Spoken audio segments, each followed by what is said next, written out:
Hwang Kyo-ahn and U.S. President Donald Trump reaffirmed the two nations' alliance over a phone conversation on Monday. Hwang stressed the importance of coordinated efforts against North Korea, while Trump vowed continued support for Seoul. Kwon Jang-ho starts us off.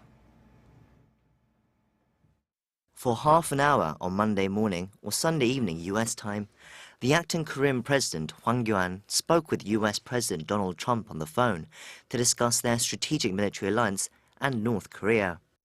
According to statements from both offices, Hwang congratulated Trump on his inauguration before stressing the continued threat from North Korea and the need for the two nations to work together to denuclearize the rogue state.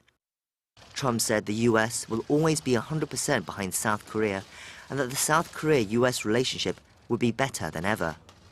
The two also talked about U.S. Defense Secretary James Mattis's upcoming trip to South Korea later this week, where he's set to take part in discussions on how to further defend against North Korea.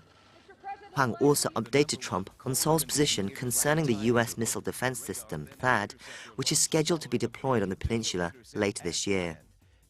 During Trump's election campaign, he had made comments on several occasions questioning the value of America's strategic alliances with countries such as South Korea and Japan.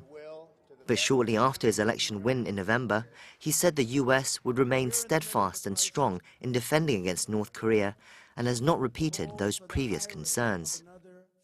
Hwang added that he hoped that Trump would visit Korea as soon as possible, and Trump said he looked forward to meeting Hwang in the near future, as well as wishing the South Korean people a prosperous and happy Lunar New Year.